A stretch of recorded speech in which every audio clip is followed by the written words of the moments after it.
16장 3절 이하의 말씀을 가지고 배우고 본바를 행하라. 오늘 세 번째 시간, 이 마지막 시간으로 함께 나누도록 하겠습니다. 이제 수요 예배 때 이제 나오신 분들은 들으셨겠지만 올해 그러니까 1월달 2020년 첫 수요 예배 첫 시간에 제가 이제 시편 1편을 가지고 이제 한 말씀을 나눴는데, 시편 1편의 주제가 뭐냐? 우리가 잘 알고 있는 것처럼 복 있는 사람과 그렇지 않은 사람에 대한 이야기를 이제 말씀하고 있는 것이 이제 시편 1편입니다. 그래서 복 있는 사람은 여호와의 말씀을 주야로 묵상하고 그 율법을 따르며 그 일들 가운데 나아가는 자가 바로 복 있는 자라고 소개하면서, 그 복 있는 자는 시절을 쫓아서 열매를 맺는 그런 자다라고 이제 말씀을 드렸는데, 오늘 우리가 함께 읽었던 이 레위기 26장의 이야기가 등장하는 전개되는 내용도 마치 이 시편 1편처럼 유사하게 이제 시작됩니다. 오늘 함께 이제 레위기를 읽었는데, 이 레위는 사람 이름이에요. 이 사람 이름, 인물을 이야기하고 있는데, 레위는 어떤 사람이냐면, 우리가 이제 창세기까지 쭉 거슬러 올라가면 야곱의 이제 12아들이 이제 태어나게 됩니다. 그리고 이제 그 12아들이 나중에 이스라엘의 12지파를 이제 이루게 되거든요. 근데 그 중에서 야곱의 둘째 아들 이름이 레위예요. 그 레위의 이름이 여기 지금 따서 지금 이야기를 이제 하고 있는데, 나중에 출애굽한 이후에, 그러면 이 출애굽한 이후에 이들 이스라엘 백성들이 어떤 일들을 하느냐, 여러 가지 임무를 맡게 되는데, 그 중에 야곱의 둘째 아들이었던 레위, 그 레위 지파가 했던 일들이 하나 있었는데, 그게 뭐냐면, 너희는 다른 일 하지 말고 성전과 앞으로 세울 성막에 대한 일들을 너희가 해라. 그래서 레위 지파는 다른 일을 안 합니다. 그래서 레위 지파는 나중에 땅을 차지하는 가나안에 들어가도 땅이 없어요. 왜냐? 레위 지파는 하는 게 그게 아니기 때문에. 그래서 너희들은 성전과 성막, 이런 제사, 이런 것들을 너희가 이제 해라라고 이제 하나님께서 이제 명령을 이제 하게 됩니다. 그리고 그 일을 하려면 그동안에 없었잖아요.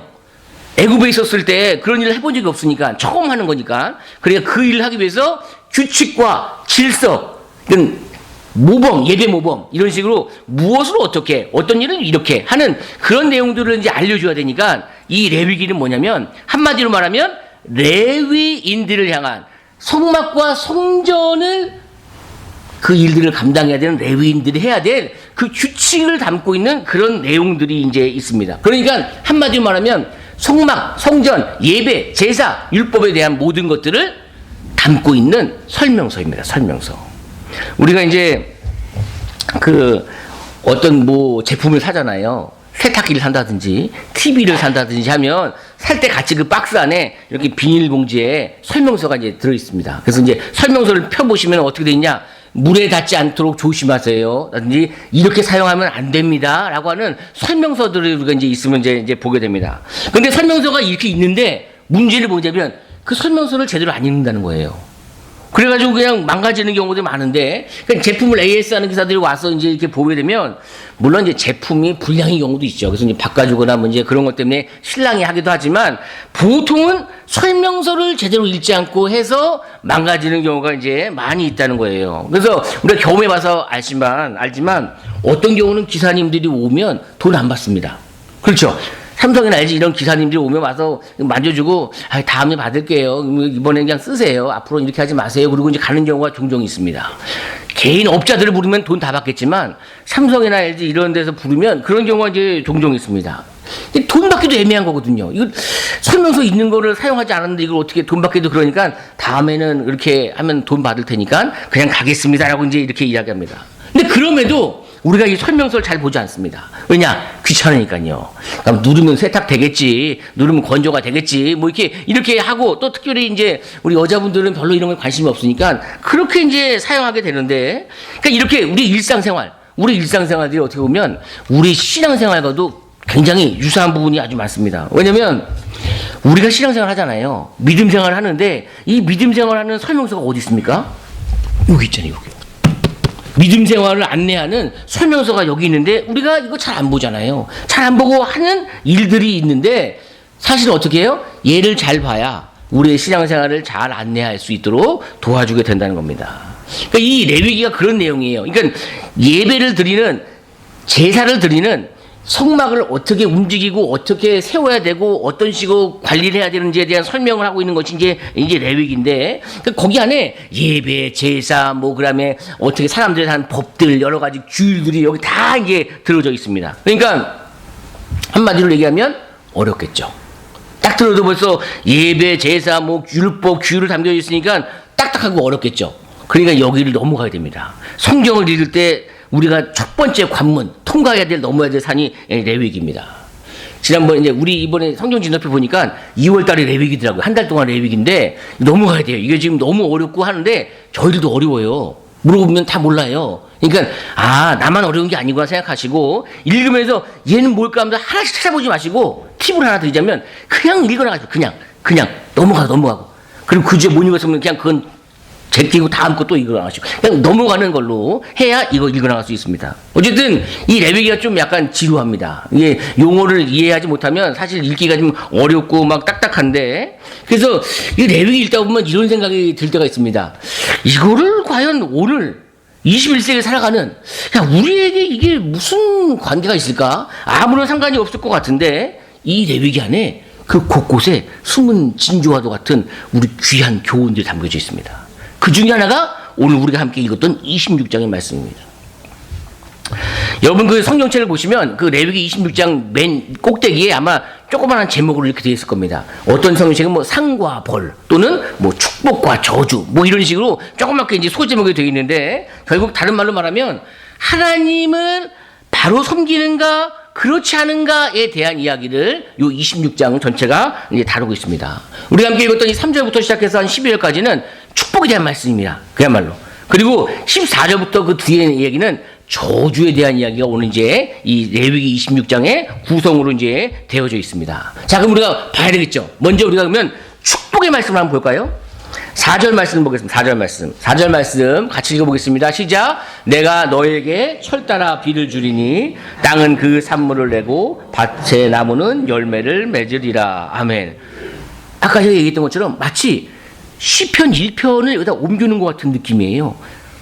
철 따라 비를 내리고 이른 비와 늦은 비를 주고 산물, 곡식들을 거두게 되는 일들 가운데 이제 있어지게 된다고 해서 축복의 말씀이 시작됩니다. 그러면 이 축복의 말씀이 더 구체적으로 어떻게 들어가는가? 5절 말씀 볼까요? 자, 5절에 제가 1번하고 2번 해놨는데 뭐 제가 1번 그러면 1번 읽으시고 2번 그러면 2번 색칠된 이건 읽어주십시오. 시작. 1번. 자, 2번. 네, 복을 주는데 그 복을 어떻게 주느냐는 얘기를 지금 5절에서 구체적으로 지금 이야기를 이제 하고 있습니다. 오늘날에는 농업기술 발달되고 또 농기계들이 막 돼 있어서 거의 벼베는 수확하는 철 되면 뭐 옛날처럼 베고 또 털고 또 거기서 곡식을 꺼내고 막 이렇게 하는 게 아니라 탈곡기 같은 뭐 콤바인이라고 하나요? 뭐 해가지고 한 번에 그냥 다 이제 하게 되지만 당시 예전에는 뭐 다 손으로 털었죠. 털어서 이제 이삭을 또 다 해가지고 알곡을 갖는 이 과정들을 겪었는데 그게 바로 이제 타작이에요. 타작. 여기 등장한 이 타작이라는 뜻이 그런 겁니다. 이제 알곡을 이제 다 털어내고 알곡을 이제 그야말로 모아서 이제 자루에 담는 그 일들을 이제 이야기를 이제 하고 있는데 보통 이 이스라엘, 팔레스타인, 중근동 지방에서의 이 수확은 이렇게 돼 있습니다. 5월달, 6월달에 밀과 보리를 이제 수확합니다. 곡식들을 1차적으로 수확합니다. 그래서 이제 수확해서 탈곡하고 다 이제 해서 알곡을 모은 다음에 그러고 나서 이제 한 달이나 한 달 반 정도 지나고 한 7월 중순 이후에는 포도가 이제 수확을 하는 시간입니다. 그래서 이제 그 시간들이 이렇게 있어서 일반적으로 이제 그 5월, 6월 달 하고 7월 중순부터는 포도를 하고 이렇게 해서 이제 한 해가 이제 지나가게 되는데 오늘 본문에 이야기하는 1번은 이렇게 말합니다. 타작이 언제까지 하면 포도 딸 때까지 한다고 얘기합니다. 그러니까 5월, 6월에 거두어들이 이제 곡식을 이제 알곡을 모을 거 아니에요. 그 일들이 많으니까 원래는 하고 나서 좀 쉬는 시간이 있는데 쉬는 시간 없이 포도를 따는 그 7월 중순까지도 계속 거둔다는 거예요. 자, 그럼 두 번째는 뭐냐? 두 번째는 포도를 따는 일도 파종. 파종은 뭡니까? 씨 뿌리는 거죠. 파종하는 때까지 포도도 수확한다고 성경은 이제 소개합니다. 그러니까 무슨 말이냐면 원래 우리가 다 수확한 다음에 한 해를 접고 다음에 이제 다음 해가 되면 이제 씨 뿌리잖아요. 그래서 이제 또 이제 수확하는 일들을 겪게 되는데 그렇게 하지 않고 씨 뿌리는 일들까지 가는 그날까지도 포도 수확이 안 끝났다는 말이에요. 그러니까 내가 이거 다 끝나면 이쯤 하고 또 좀 쉬었다가 포도를 수확해야 되는데 포도를 수확할 겨를도 없이 계속적으로 이 일이 끝도 없이 지금 수확이 꼬리를 물고 끝도 없이 수확한다는 얘기가 지금 이 5절에 타작은 포도 딸 때까지, 포도 따는 것은 파종할 때까지라고 하는 그 의미가 바로 이런 의미라고 하는 겁니다. 그러니까 대단한 축복을 지금 이제 하게 되는 겁니다. 그러니까 얼마나 이 축복이입니까? 그냥 끝도 없이 수확을 하니까. 그러니까 어떻게 그 해에 남는, 그 해에 거둬들인 수확한 게 너무 많으니까 다음 해에 먹고 남겠죠. 그래서 어떻게 되느냐? 10절 말씀 볼까요? 노란색 줄만 같이, 노란색 줄만 읽어보겠습니다. 시작. 묵은 곡식을 치우게 될 것이며. 아멘. 너무 많아서 이 작년에 수확한 거를 먹다 보면 올해 수확한 햅쌀을 먹을 수가 없어. 그 정도로 지금 수확을 너무 많이 해서 묵은 곡식을 아예 그냥 버려버리는 그런 일들 가운데 이렇게 나타난다는 거예요. 하나님의 축복이 일어날 때 이렇게 축복하신다는 겁니다. 제가 중학교 시절에 저희는 이제 학교 다닐 때 도시락 싸고 다녔잖아요. 그래서 이제 이 철조밥통에다 도시락 싸갖고 가서 이제 점심시간에 도시락 꺼내서 먹으려고 딱 펼치면 옆에 아이는 하얀색이에요. 밥이. 근데 저는 약간 누리끼리한 그런 밥이 그래서 그게 왜 그럴지, 이제 밥을 잘못했나? 막 이제 이러고만 알았는데 나중에 알고 보니까 정부미였던 거예요. 정부미. 그래서 이제 저희가 이제 중학교 때, 이제 고등학교 때까지 정부미를 이제 먹고 있었는데, 그러니까 엄마가 아무리 잘 씻고 막 그래도 씹다 보면 돌멩이 씹히고, 그래서 아이씨, 막 이제 뱉기도 하고 막 그런 일들이 있었단 말이죠. 근데 그러다가 고등학교 2학년 때 잘 기억 안 나는데, 고등학교 졸업할 때쯤인가 그쯤에 흰쌀밥이 포대에 있는 거를 한번 먹은 적이 있었습니다. 먹은 적이 있는데, 제가 먹으면서, 야, 이런 쌀밥이 있구나. 진짜로. 아니, 이거 경험해 보신 분들은 아실 건데, 이런 쌀밥이 있구나 하면서 제가 이제 내가 들었는데, 이게 그 얘기예요. 오늘 본문의 이야기가요. 묵은 쌀을 안 먹는다는 거예요. 너무 해마다, 매년마다 햅쌀을 먹게 되는 일들 가운데 있다는 거죠. 그러니까 이러한 축복이 얼마나 대단한 축복입니까? 이 축복을 하나님께서 주실 때 우리가 누리게 된다는 거예요. 두 번째는 뭐냐? 6절 가보겠습니다.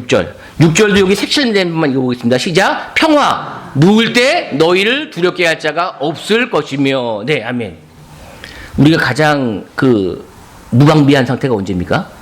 잠잘 때요. 잠잘 때 뭐 누가 와서 뭐 어떻게 해도 모르잖아요. 잠잘 때. 그런데 지금 평화를 주신대요. 어떤 평화냐? 너희가 누웠을 때도 아무도 건드릴 수 못하게 평화를 주겠다는 거예요. 그 뒤에 보세요. 두렵게 할 자가 없다. 내가 아무데나 누워도 괜찮다는 거예요. 사나운 짐승을 제한다는 겁니다. 저 길바닥에 누워도 자도 사나운 짐승이 없다는 거예요. 잘 수 있다는 거예요. 아무런 것도 너희를 해할 수 없다고 이제 이야기를 하고 있습니다. 이게 두 번째 축복입니다. 세 번째는 뭘까요? 8절 말씀 볼까요? 8절 말씀도 여기 노란색 줄만 읽어보겠습니다. 시작. 5이 100을 쫓고 100이 만을 쫓으리니. 5이 100을 쫓는다는 겁니다. 5명이요. 100이 만을 쫓는답니다. 100원이 10개 모이면 1000원이잖아요. 그 10개 모이면 만원이잖아요. 100배예요, 100배. 나의 100배를 이겨나갈 거라고 이야기를 하고 있습니다.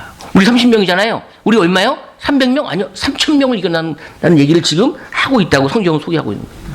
그러니까 하나님이 복을 주실 때 이와 같은 복을 먹어도 끝도 없이 먹게 되며 평화가 찾아오며 우리의 하나가 100을 쫓게 되는 놀라운 일들로 이제 있어진다고 성경이 이제 이야기하고 있습니다. 자, 이게 복입니다. 복을 받은 자들의 이야기입니다. 그러면 이제 저주받은 자가 나오겠죠. 자, 다음으로 한번 저주받은 자를 볼까요? 16절 말씀 보겠습니다. 16절 말씀. 자, 16절 말씀 너무 많아서 제가 색칠을 못하겠어요. 다 전부 다라. 그런데 16절에 중요한 단어 하나가 여기 이겁니다. 놀라운 재앙을 준답니다. 저주받은 자에게 놀라운 재앙인데 그냥 재앙도 아니야. 놀라운 재앙이야. 얼마나 대단한 거면 재앙이 놀랍대요. 놀라운 재앙을 주는데 그 놀라운 재앙을 어떻게 주느냐? 우리의 상상을 뛰어넘는 재앙이 온다는 겁니다. 어떻게? 폐병이 오고 열병이 오고 눈이 어두워지고 뭐 각색 질병들이 다 되면서 쇠약하게 된다고 등등등 이렇게 이야기를 이제 하고 있습니다. 심지어 어떻게 해요? 너희가 파종한 것도 헛되다고. 내가 씨를 뿌린 것조차도 내 마음대로 거둘 수가 없다는 이야기입니다. 내가 거둔 거를 대적이 오히려 먹게 된다고 하니 얼마나 억울합니까? 간혹 이제 제가 얘기 듣다 보면 권사님들 몇몇 분들이 텃밭 가꾸신다는 얘기를 제가 이제 듣기도 하는데 그 텃밭 가꾸는 것도 정성과 시간이 필요할 텐데 그거 만약에 내가 가꿨는데 한 해 동안 그거 내가 못 먹는다고 생각해 보십시오. 얼마나 억울한 일입니까? 지금 그 얘기하는 겁니다. 파종한 거 네가 못 먹는다고 이야기를 하고 있는 거예요. 더 기가 막힌 노릇은 뭐냐? 17절에 있어. 17절. 여기 한번 맨 밑에 줄 같이 읽어보겠습니다. 17된 부분 시작. 너희는 쫓는 자가 없어도 도망하리라. 아멘.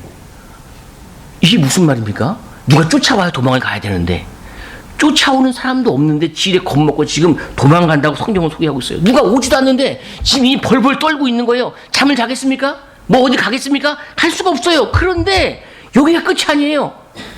아프고 병들고 쫓아오지도 않는데 도망가는 일들이면 끝이면 좋겠는데 여기가 끝이 아니고 18절 말씀 볼까요? 18절 말씀을 같이 한번 읽어보겠습니다. 시작. 또 만일 너희가 그렇게까지 되어도 내게 청종하지 아니하면 너희의 죄로 말미암아 내가 너희를 7배나 더 징벌하리라. 몇 배요? 7배요. 이렇게까지 했는데 폐병 오고 열병 오고 눈 어둡고 쇠약해지고 병들고 뿌린 씨도 먹지 못하는 이런 일들 가운데 재앙을 받으면서도 정신 차리지 못하면 7배나 내가 징벌을 더하겠다고 성계하고 있어요. 그런데 다음 넘겨볼까요? 21절에 여기 또 7배가 등장합니다. 넘겨볼까요? 24절에 여기도 또 7배가 등장합니다. 넘겨볼까요? 28절에 7배나 등장합니다. 7배 몇 번 나왔나요? 4번 나왔어요. 4번. 자, 7배가 4번 나왔습니다. 18절, 21, 24, 28절 4번 나왔습니다. 구구단 한번 해볼까요? 7, 4, 28. 네. 7, 4, 28. 그냥 숫자로만 따져도 28배요. 그러니까 이게 지금 그 앞에 있는 7배 받는 게 아까 얘기했지 내가 7배 받는 거야? 아까 얘기했지 내가 7배 재앙 더 들어와? 아까 얘기했지 7배. 이게 아니에요. 7배가 했는데 그러니까 폐병 걸리고 열병 걸리고 눈 어둡고 병약하고 쇠약해지는 했는데도 정신 못 차리면 7배가 오고 그것도 못 차리면 거기에 더해서 7배가 또 온다는 거예요. 거기에 더해서 안 되면 더 7배가 거기에 안 돼 더 안 되면 7배. 그러니까 숫자만 따져도 28배가 이제 저주가 임하게 된다고 성경이 소개하고 있습니다. 여러분 28배의 저주면 지금 아까 얘기한 거 처음에 얘기했던 폐병 걸리고 눈 어둡고 열병 걸리고 다 죽게 되는 그런 일들 가운데 있는데 거기에 28배를 더해 보십시오. 어떤 일이 나겠습니까? 뭐가 남겠어요? 그냥 쫄딱 망하는 거를 지금 말씀하고 있는 겁니다. 잘할 때는 먹어도 끝도 없이 먹게 되지만 망하게 될 때는 이렇게 28배나 되는 이런 저주의 가운데 그냥 곤두박질 친다고 성경이 말하고 있는 겁니다. 그러면 무엇이 과연 이런 정반대의 결과를 만들어내느냐? 하나는 정말 끝간도 없는 축복인데 하나는 정말 끝도 없이 추락하는 이 일들이 무엇 때문에 그러느냐? 그 답이 어딨냐? 3절에 있어요. 3절 말씀 같이 읽어보겠습니다. 3절 시작. 너희가 내 규례와 계명을 준행하면 아멘. 한 번 더요. 시작. 너희가 내 규례와 계명을 준행하면 아멘. 준행이 뭡니까? 지킨다는 겁니다. 내가 그 일을 준수하고 그 일들을 내가 행하겠다. 순종하겠다. 이 얘기를 하고 있는 겁니다. 즉 계명을 따라 살아가느냐 그렇지 않느냐 여기에 축복과 저주의 기준점이 있다는 거예요. 여러분 그 성경에서 말하고 있는 가장 큰 계명 2가지 아시죠? 어떤 겁니까? 하나는 하나님 사랑, 또 하나는 우리들의 이웃 사랑. 그래서 주님께서 말씀하실 때 바리새인들이 야 너네 그러면 계명 많이 알고 있다는데 그러면 뭐 요약해 볼 수 있어? 라고 할 때 첫째는 하나님 사랑이고 둘째는 그와 같이 이웃 사랑하라고 성경이 이제 이야기하면서 그 계명을 말하고 있습니다. 그러면 과연 우리 오늘 봤는데 이거 우리 어떻게 실천할 것인가? 오늘 그 제2권사의 회원 권사님들 특송하셨는데 제가 미리 부탁한 게 아닙니다. 네, 속으로 생각을 했었죠. 아 이제 권사님이 되셨으니 올해는 1권사님들만 하실 것이 아니고 2권사님들도 하셨으면 좋겠다는 생각을 했지만 말씀은 들지 않았어요. 그런데 금요일날 이제 안 권사님이 우리 이번 주에 특송한다는 거예요. 그래서 제가 그 얘기 듣고 굉장히 마음 기뻤습니다. 감사하고 막 이제 그런 마음이 있었는데 그것 말고도 올 한해 이제 막 각 부서 생기면서 정말 열심히들 합니다.